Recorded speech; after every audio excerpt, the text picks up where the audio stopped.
this anymore. No food, no home, rat gangs. I'm gonna die out here, buddy. I don't know. I mean, maybe they could take me back. I'd do public service. I'll reach that blind woodchuck. I'll even listen to Raccoon. I'll do anything. I'll do whatever it takes to...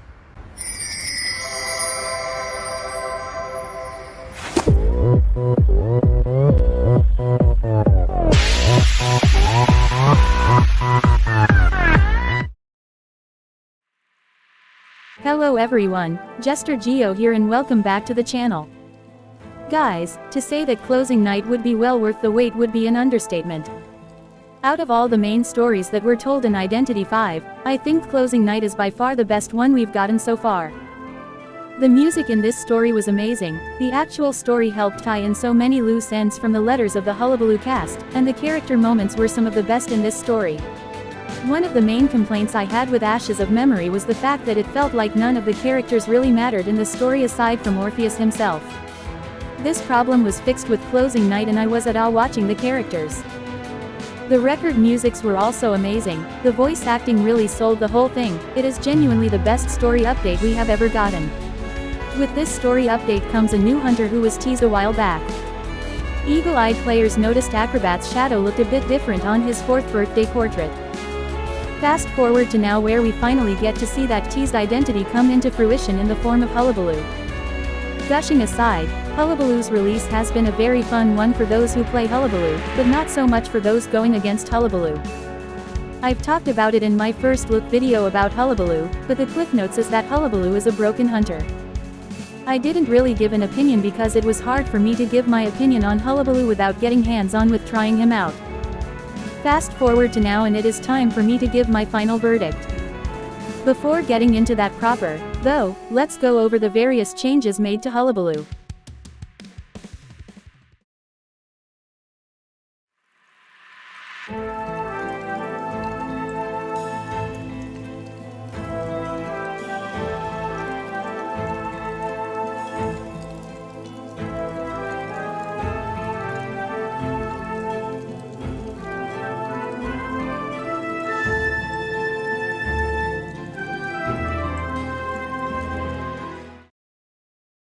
You know you're the real deal when you get the Nerf hammer during your test server debut.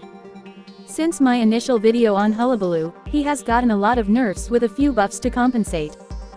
Granted, those buffs were actually really solid, it's safe to say Hullabaloo has gotten nothing but nerfs.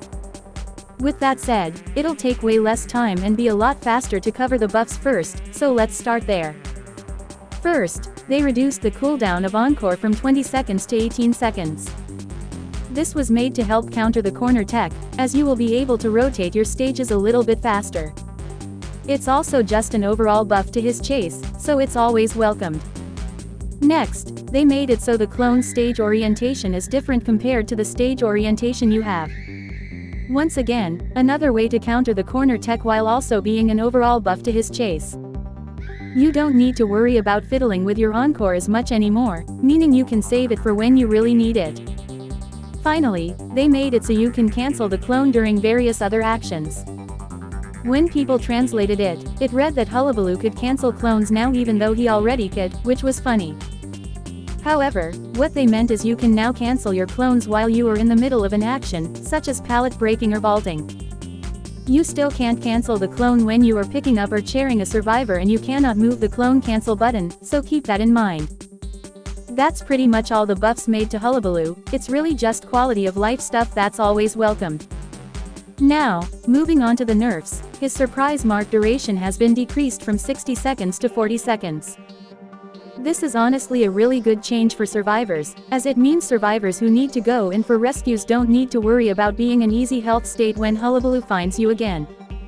Next, they reduced the debuff lingering time when you leave a color zone from 1 second to 0.5 second.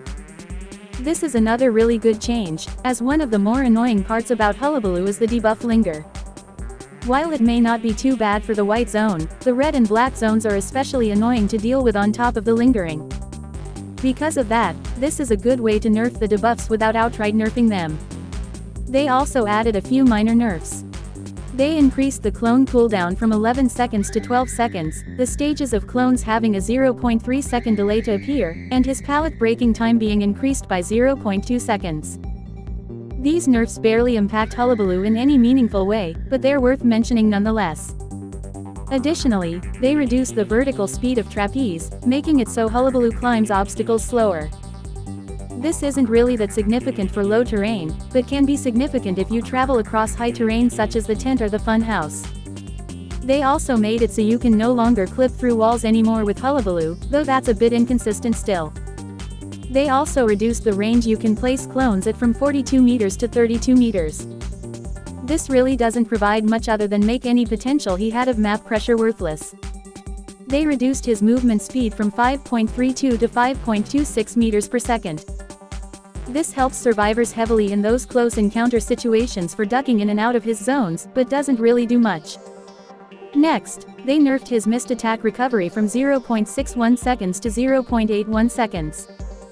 I'll be honest, all this nerf did was make using his charged attack not worth using ever and made Exhibitionist more appealing to use. Finally, they nerfed Trapeze's recharge rate twice, going from 12 seconds all the way to 19 seconds. This is by far the biggest nerf done to Hullabaloo, and even I agree it wasn't enough. That honestly sums up my opinions on all the changes made to Hullabaloo. They just aren't enough or don't fix the major problems with him. Honestly, I fear this is just another opera singer situation where he will get multiple slaps on the wrists before finally being gutted. That's for the future to worry about. Right now, we need to look at his kit based off these changes and see where Hullabaloo falls under. So let's move away from this disappointment and actually talk about my overall opinions on Hullabaloo.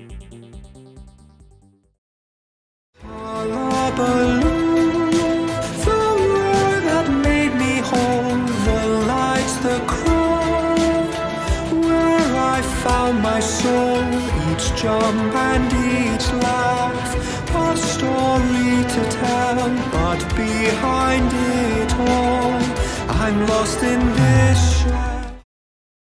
When it comes to opinions on Hullabaloo, the most vocal opinion of them all is that he is broken, and I can definitely see why. Hullabaloo has a lot of stuff that just looks dumb to go against ability-wise. He also doesn't have an attack recovery alongside having one of the fastest speeds in the game. Because of that, Hullabaloo is able to get quick and easy downs against even some of the most experienced survivors. Despite seeing all of this, I decided to hold back on my opinion of Hullabaloo, since I didn't want to jump the gun just yet. On top of the test server shadow dropping, forcing me to delay this video, I'm confident to say I have all the research I wanted to gather on Hullabaloo. And jumping into my final verdict right off the bat, I do definitely agree that Hullabaloo is one of the stronger hunters in this game. However, and this is important, while I do think Hullabaloo is an extremely strong and lethal hunter, I don't think he is necessarily broken. Before you pull out your pitchforks and torches, please allow me to explain why I feel this way. You see, you may disagree with me on this opinion, but I do think there are way less broken hunters than people let on. In fact, the only real broken hunters I can think of off the top of my head are Goatman and Ivy. Opera Singer used to fall under this category as well, but has since fallen off due to the nerfs over the years. However, Goatman and Ivy have also gotten extreme nerfs over the courses of their release, but haven't fallen off yet. So why is that? Well, this is due to the fact that both Ivy and Goatman having little factors that make them broken. I mentioned in my test server video that the Goatman nerfs fixed the issue of lock-off strat for Goatman, and I was only partly true. While using this strategy is ineffective early game, it is still a viable option later on in the match when you have built up a lot more energy. Additionally, the cages themselves are still extremely strong, with one good read being all it takes to down a survivor quickly. Despite the nerfs hurting him, Goatman still has a lot of the things that made him broken in my eyes. On the opposite side of the spectrum, Ivy hasn't gotten any more nerfs to her Doritos since its initial nerf, which is by far her strongest aspect. Just from them alone, Ivy is capable of turning a loss to a win just from the sheer map pressure it provides. Now, you still need the skills to back up this pressure, and it's not an automatic win button with no effort tied to it. Once you do get those skills, however, it makes Ivy a great hunter for tourney and an extremely oppressive hunter in solo queue. Now, Hullabaloo does have those same type of things like Ivy and Goatman, and I will go over them in a bit. However, what separates him from them is the fact that he also has a lot of little things that can really hurt him. Let's start off with the biggest weakness of Hullabaloo, that being the fact that he needs to hit a survivor with 3 different marks to damage them. Now, to some, this doesn't sound all that bad, as landing those 3 bomb hits should be simple enough. And the funniest part is, it is relatively simple to land bomb hits on the survivor. However, it can sometimes be too easy to land bomb hits on survivors, specifically bomb hits with the marks that were already applied to the survivors.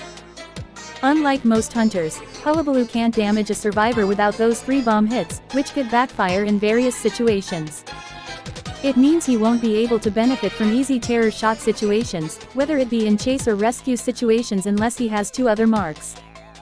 It also means the survivor has the chance to buy a lot of time by using your zones against you. This also forces you to use your abilities to try and land that hit on you, which could potentially be hit or miss, and I'll go over why later. Most importantly, though, it gives survivors the chance to use the most unorthodox methods and terrain to possibly kite Hullabaloo for a bit longer than other hunters. This is where wall or corner tech comes from, as survivors basically stay against corners or walls to stay away from the final color mark. This often forces Hullabaloo in a pinch where he needs to rotate the stage or use his clones to attack. However, this also provides the survivor an opportunity to wait out their cooldown or mind game Hullabaloo by entering and exiting his area. As for rescues, it means you constantly need to be able to spot out the rescuer early during rescues, or else they could get a free rescue. Once again, since you need 3 color hits to damage survivors or to terror shock, practically anyone could play the role of the rescuer if they know the route. In fact, if not spotted out quickly, they can just waltz towards the chair, immediately rescue, and walk away scot-free because you do not have the ability to damage at base. Now, this is a very minor thing, and I'm sure most Hullabaloo players won't have to worry about it with enough skill, and I do agree with that. With that said, this is still a big flaw with his kit and not the final flaw that he suffers from. Hullabaloo may have a hard time dealing damage on his own, it isn't the only thing he has in his kit. He still has his clones, which serve as an easy way to apply marks and eventually get that injury on the survivor. However, one thing I've noticed about Hullabaloo clones is the fact that you cannot just put them in the survivor's way or on top of them. If you do so and you attack while the survivor literally passes by a clone, the clone's attack will just miss. If I could compare it to something, I'd compare it to Feaster tentacles missing from circling them. And because of the recent nerf slowing down Hullabaloo's attack recovery, it means you will need to reposition your clone or despawn him if you miss. Additionally, depending on your location, elevation, and terrain, clones can be a little bit jank to place down. Sometimes, the survivors will find themselves in a position where your clones won't be able to do much, which is bad. Moving on to his abilities, while his mid to late game is some of the best due to trapeze and his lingering mark, his early game is his most vulnerable. You only really have encore and clones for your first chase, meaning things can be tricky if the survivors know how to deal with him. And judging by his playstyle, it seems like he fits the mold opera singer had very well. This means abilities and characters who can delay that first hit and keep as much distance as possible will be able to deal with him effectively. Pallet spamming won't really work later on when you have to deal with trapeze, but it can help impede on Hullabaloo's pursuit against the survivor. On top of that, what final talent you bring against Hullabaloo doesn't really matter, as both talents are great for separate reasons. Knee Jerk is amazing for keeping your distance against Hullabaloo, which can help you reach a kiting area to buy more time. Unless you are in the red zone, you can flywheel his final mark and remove all the marks off of you without taking damage. You can also use it for that little extra distance to reach a pallet or window, so this talent is also incredibly useful. This ultimately forces Hullabaloo to bring insolence, as you need something to fall back on in case the survivor is performing well. However, insolence is a double-edged sword because, while your early game can be secured because of it, you also potentially lose your chances of a good result if the survivors make it to that endgame situations. By bringing insolence, you lose out on bringing trump card, which can severely hurt, especially since Hullabaloo has no map pressure. Now, this would be fine on hunters like Goatman or Ivy because they are lethal enough to not need it or have good alternatives for map pressure. Hullabaloo doesn't really have that, which puts him on the back foot more often when he is getting cipher rushed. I'm not even kidding, all it really takes is for the team to be smart about their time to put you at a heavy disadvantage with time. And yes, I know every hunter is susceptible to Cypher Rush and Hullabaloo is no exception, but I feel like a lot of wounds open because of that fact. Depending on the players, Hullabaloo could have an easier time with gaining time or the hardest time of his life. You either double down the rescuer or the rescuer gets away healthy due to his attack. Your chases will either last 13 seconds as a Hullabaloo or 130 seconds depending on the player. Hullabaloo can be a very lethal character in multiple situations, but it really just takes a survivor knowing how to deal with him. However, I do think what hurts Hullabaloo the most is that opera singer comparison I mentioned earlier. They're very similar in concept, but do have key differences that aren't really in Hullabaloo's favor. Opera has a better patrol than Hullabaloo since she can immediately recall back to the chair if needed, whereas Hullabaloo can't. Before her nerf, opera singer was still arguably faster than Hullabaloo in every way due to her dash. In fact, I decided to catch up on IJL and I honestly forgot how fast opera singer can actually go. Finally, I feel like Hullabaloo just can't deal with more characters in comparison to opera. Sure, he can deal with wildling very well, but he can't deal with characters such as lawyer, whereas opera can. When you can't deal with characters that the most broken hunters can deal with, that's when you know you aren't as broken. While gathering my data on Hullabaloo, I decided to jump into quick matches Lucky Guy, Lawyer, and Novelist to go against him. Despite never facing against Hullabaloo until that point, I was still able to get consistent 100-second kites against Hullabaloo. And while these are containment times a character like Ivy or Goatman can recover from, like opera singer, Hullabaloo just can't recover from that type of situation. That being said, this is all my subjective opinion on Hullabaloo. I understand how this can come off as cherry-picking or reaching to some people. However, these are still problems I saw when playing as and against Hullabaloo that I do think hold him back from being a broken hunter. That being said, just because I don't think he's as broken as people say he is doesn't mean I don't think he's a strong hunter. Quite the contrary, I feel Hullabaloo is so strong, it's honestly dumb, and that is because of NetEase's inability to balance characters. Remember how I said Hullabaloo's 3-hit is a double-edged sword? Well, while it can be used against him to buy more time, it can be used effectively to quickly down survivors. While not doing full damage off the bat can be devastating in some situations, not needing to worry about the backswing or attack recovery is amazing. It means you can damage someone and still be on their tail ready to inflict more damage on them immediately. This is where the 13-second downs come into play, as the no attack recovery combined with clones makes it so a survivor will lose their health states extremely quickly. So quickly, in fact, that I had to literally wait for my down against a psychologist because she still had stress when I was gearing to down her. Clones may be a little finicky to use and have their own problems, but when they work, they are honestly extremely busted. You essentially have an ability that you can always place down when the time is right and always cause damage whenever you want. I guess potentially is a better way to phrase it, but you get the idea. I had a lot of terror shock opportunities I was able to capitalize on with the clones, which led to even more early downs. They are also just useful for applying debuffs to survivors when you need them, such as applying silence when a survivor uses an ability. This also makes the palette spamming playstyle not as punishing for Hullabaloo as opposed to opera, as he has a way to potentially deal damage from behind them. You can also apply 2 marks at once because of the clone stage as well, which shave even more time off. Clones also have the ability to terror shock just like you, so they are a great threat for rescues and vaults, especially if using the white area. Hullabaloo may have a rough early game if survivors play well, but good clone placements can really turn the tide of a match. However, I do think the big heavy hitter for Hullabaloo has got to be Trapeze. I'm just gonna be blunt, Trapeze is the sole reason I don't think Hullabaloo is bad on any maps. Honestly, the simple fact that it works on high wall areas and allows Hullabaloo to continue the hunt no problem is broken. Just the fact that you can almost ignore any height or any terrain just makes Hullabaloo an extremely scary hunter to face. This is why I constantly say that the early game matters against Hullabaloo, as it gets a lot harder once he gets his jump. People have stated that jump spots like the tent and the stops are problematic, but I do think general kiting area jumps are just so powerful. You basically have no safe kiting area to go to anymore thanks to his jump, which is why it's shocking they've only nerfed the recharge. While I did highlight some problems with Hullabaloo's camp, I do think he has one of the best patrols in this game.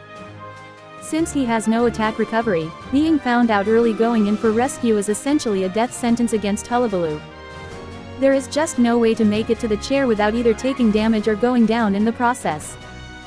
In fact, even if you do make it to the chair upon being spotted, you may be in range to being double downed, thus killing the match for your team. The threat of that alone may force that teammate to back away and leave, thus forcing the chaired survivor to die or someone else to attempt the rescue. The best part about that being the fact that he doesn't need to use up teleport or warp to cut the survivor off to down them. Basement is especially a death sentence for survivors, with double downs being common from this with very little the survivors can do about it.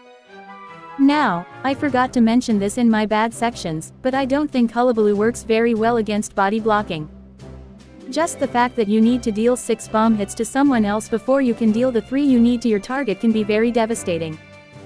With clones, it can make it a bit easier to deal with, but you will still waste a lot of time trying to down that person, especially if that body blocker stops at a doorway and you're out of jumps. That being said, while he doesn't handle body blocking very well, he does deal with most of the harassers extremely well. I'm sure we're all well aware of Forward being unable to tackle Hullabaloo if he lets his red zone touch him mid-charge. However, that's not exactly what I'm referring to when I say good with dealing with harassers. Because of Hullabaloo's fast speed and no attack recovery, it allows Hullabaloo to hunt down the harasser and deal with them. These encounters either end with the harasser using their item at worst and them going down at best. Because of that, similar to Goatman, harassers need to play extremely safe against Hullabaloo if they want to help their teammates. Sometimes, they will be able to help the team out such as a forward tackling at the right time. However, most times, it is a risk to let yourself be seen too early, especially against a hunter who thrives off double downs. His final presence is also extremely lethal as well, allowing for much faster downs and faster snowball. I know this isn't very coherent and I'm sorry if it's not, but I feel like that sorta sums up my thoughts on Hullabaloo, incoherent. On one hand, his flaws are very easy to pin and capitalize on if you are good at kiting. Even after fully understanding how to play Hullabaloo, whenever I face off against a survivor who knows how to kite him, it's extremely hard to play as Hullabaloo.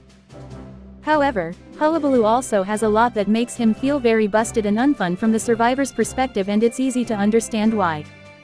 What makes it even worse is the fact that none of the changes they have done to Hullabaloo really address the complaints people have with Hullabaloo.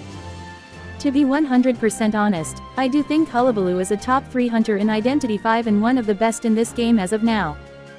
And while he definitely is one of the easiest recent hunter to pick up, I do think there are some questions as to what to do when playing as Hullabaloo. So let's talk about some tips and builds you can do as Hullabaloo to make things a bit easier. This world I thought I knew, but its shadows hide the light. The whispers of betrayal cut right through, lost in this dark and endless night.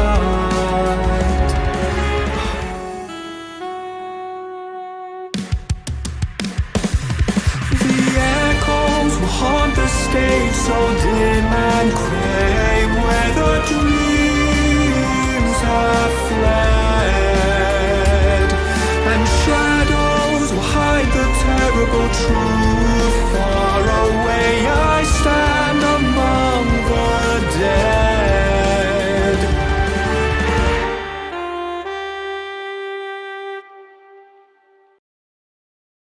This tips section will be a bit different from my other sections, as Hullabaloo isn't the hardest hunter to get the grasp of. I still have tips, don't get me wrong, just not a lot worth noting. Besides, I feel like the people who need tips as well are survivors trying to go against Hullabaloo. So, for this section, I will be mentioning tips on how to both play as Hullabaloo and play against Hullabaloo. Hopefully this'll help me explain a little better on my feelings on Hullabaloo. Starting with builds, I'll go over builds to help survivors against Hullabaloo first because it's not that hard to explain. To put it briefly, I think all of the ultimate talents are amazing against Hullabaloo and have their own way of dealing with him. Tide Turner is an exceptional talent to run against Hullabaloo since the extra 20 seconds of time will help in cipher rushing. Additionally, he isn't as much of a threat if you know how to go in for rescues, since he needs 3 marks to deal damage. As for borrowed time, it's amazing in the case that you don't need to go down in order to use it. It does falter a bit because you need to be extremely accurate with your cipher pop against Hullabaloo. Due to his no attack recovery, a delayed pop could very easily doom your teammate. However, the speed boost gained in the heal state can be really helpful in keeping away from Hullabaloo. That distance is the reason Knee Jerk is really good against Hullabaloo as well, especially in the early game. Hullabaloo is at his most lethal at mid to close range, so Knee Jerk is perfect at keeping your distance. It also isn't affected by the red mark, unlike Flywheel, which makes it really good for overall kiting. As long as you don't save the red zone for last, Flywheel is possibly the best talent to use against Hullabaloo. Not only is the extra distance good for reaching a pallet or window, but it can also be used to nullify his damage and force him to mark you again. So really, it just depends on your build preference for the character you wish to play against him. As for Hullabaloo, disregarding detention, your final talent choices you realistically have are Trump Card or Insolence. Even then, however, choosing one of these has their own set of flaws that could bite you. Trump Card is good for helping your mid or end game, but it also leaves you vulnerable in the early game if you get kited. Insolence is the opposite, with it securing your early game chase while also sacrificing the end game pressure. Due to Hullabaloo having a way to quickly bypass windows, you don't really need Confined. It really just depends on what you feel is the better trade-off, with me personally preferring a better early game. With that said, there are a couple of optional talents that are extremely good to run. Obviously, since Hullabaloo has missed attacks, Exhibitionist is an extremely good talent to run on him. It basically gives Hullabaloo a 25% attack recovery in chase and a 40% recovery when two people are near you. This both reduces your slowdown from missed attacks, but also allows you to attack more, so this is a good ability. Additionally, Sadist's increased chair speed and Wanted Orders highlight can really help his camp, especially if Wanted detects the rescuer. Like I said, he's weaker when at the chair but can stuff rescues easily if he finds the rescuer, so this is really good. Another really good talent to run for rescues is Wither. The decreased speed makes it impossible for the survivor you found to get away from you, which increases the chances of you stuffing the rescue. Honestly, there's a lot of cool combinations you can do with Hullabaloo, so experiment with the Persona Web. Moving on to tips for survivors against Hullabaloo, I cannot stress enough that the early game kite is what makes or breaks it. Anytime a survivor dies early against Hullabaloo, it almost always guarantees a loss for the team, so keep that in mind. Because of that and the fact that most Hullabaloo players will run Insolence, it's best to delay the first hit for as long as possible. To do so, I highly recommend not going for risk and try to keep as much distance as possible between the two of you. Hullabaloo is at his most dangerous when he is up close with you, so doing your best to not let that happen is key. If done correctly, it's best to play as if you're against Opera, as he doesn't have much tools early game to deal with pallets or windows. I don't really have much advice on how to deal with his clones, since this is one of the few things about his kit I feel is overtuned still. Being able to dodge these clones, however, is really good since it leads to less marks placed on you and more time he wastes in the early game. If he places his clone directly on top of you, however, do your best to run past the clone's body while it is attacking. Similar to a Tentacles, Hullabaloo's clone can only attack in one direction, so doing so can cause him to miss. Otherwise, just try and bait the clone placements and, at worst, it's best to take damage from the clone than Hullabaloo himself. If you are going to take a mark from Hullabaloo, I highly recommend you take a red mark first if you are a survivor who relies on items to kite. Delaying the red mark will often lead to Hullabaloo placing you in the red zone a lot more, thus making it even harder to kite. It's always best to get the red mark out of the way first before using your ability, whether it's Hullabaloo's or his clone's zone. The reason why a lot of transition survivors die quickly against Hullabaloo is because they aren't mindful of the red zone. They often hold their abilities until the last second or make it obvious they are gonna transition, which often leads to Hullabaloo stopping them with his clone. You cannot hesitate against Hullabaloo. If you feel threatened, use your item to get your distance. In the case you're about to go down against a Hullabaloo, make sure to hug the wall or the corner if there's nothing else for you to work with. This won't guarantee your survival against Hullabaloo, but it can buy time for your team, something that is necessary against Hullabaloo. Another thing you need to be mindful about is where you go down against Hullabaloo. Dangerous chairs, such as chairs away from kiting areas or basement chairs, are a death sentence against Hullabaloo. These chairs basically increase his double down potential, so do your best to not go down at those specific chairs. If you're rescuing, it's really important to go in early against Hullabaloo if you want to ensure the survivor doesn't lose a chair state. It is also important to not be spotted early when going to rescue, as Hullabaloo will kill you quickly if you get found trying to rescue. Otherwise, it's okay to sell the survivor if you feel it's not worth rescuing. Hullabaloo has no map pressure to work with, so it can be beneficial to sell the survivor and not give him presents. If you have a teammate who is dead on chair and you're close to the final cipher popping, do your best to body block for that teammate. Since Hullabaloo needs 3 hits to damage survivors, good body blocks can waste a lot of time against Hullabaloo. In fact, it could even lead to him going to chair you instead and let the survivor go. Pay attention to early game spawns when you know you're against a Hullabaloo and transition early. This is a tip that works on every hunter, but works especially against Hullabaloo. You really don't want to give him time to catch up to your location, so be sure to know the spawns and run away as soon as you hear the heartbeat. Finally, pay attention to where Hullabaloo is when he has trapeze and react accordingly when you hear his jump. Whether it be vaulting an obstacle or dropping a pallet, do whatever you can to keep that distance and waste his jump. That's all the tips I have on Hullabaloo. I'm sorry if you were expecting more tips for late game. However, Hullabaloo gains so much power at final presence, that it becomes almost impossible to deal with him. Because of that, these tips should help in the early game to give your team time to cipher rush him. Due to his lack of map pressure, Hullabaloo can be cipher rushed easily, so hopefully these tips can help. Moving on to Hullabaloo tips, I really don't have much to say since Hullabaloo is an easy hunter to get the grasp of. However, I do have some things I feel can be helpful in your Hullabaloo matches. For starters, try your best not to place clones directly on top of survivors when you are placing them down. As stated before, since they only attack in one direction, crossing a clone can cause them to miss. Because of that, it's always better to place some distance between the survivor and the clone to prevent this. Additionally, you don't need both yourself or the clone to hit the survivor in order to apply to marks. As long as 2 color zones are on top of the survivor, those 2 colors can apply no matter what if they get hit. This means you can have a clone with the white area behind the wall, and if you hit the survivor while in the zone, the white color will still be applied. It's always just better to save your clones until you can guarantee a mark hit as well. Clones can miss if the survivor routes differently, so it's always better to hold on to clones until you know you can get a mark hit. Additionally, clones can be used to silence transition survivors, such as Weeping Clown or Merc, so it's crucial to know when to use them. When going to pick up a survivor, remember to despawn your clone before going for the pickup. You cannot despawn clones while in the chairing phase, so despawn them to put them on their cooldown faster. Additionally, remember that you can turn your stage at any time when playing Hullabaloo.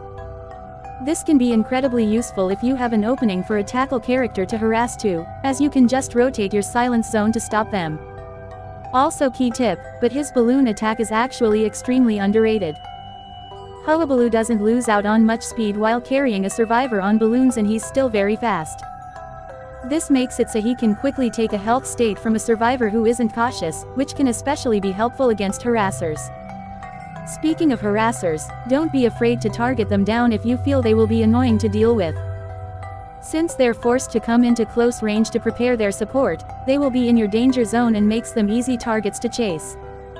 This either forces them to use their items to stop you or die, so it's a win-win to chase after them. If you feel they won't be a problem, however, then just chair the survivor to add pressure. When you do have someone on chair, you need to be at high alert when looking out for the rescuer.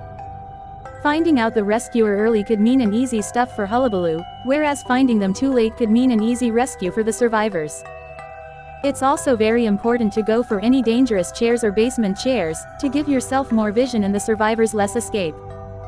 Pay attention to what marks you have on the survivor to ensure you aren't wasting time or cooldowns hitting them with a mark they already have. Save your jumps until you know you can guarantee a hit as well, since the new recharge time can make it punishing to use. Finally, pick your battles wisely and be careful with who you chase.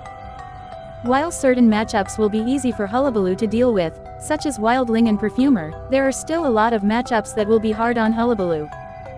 Characters like psychologist, lawyer, and even journalist can pose problems for Hullabaloo, so choose who you chase wisely. That's really it for tips on Hullabaloo. I'm sorry if they aren't much. Like I said, Hullabaloo is quite an easy hunter to pick up and play, so I don't doubt you'll have a good time trying him. However, I still hope you learned a few things about Hullabaloo that weren't very apparent at face value.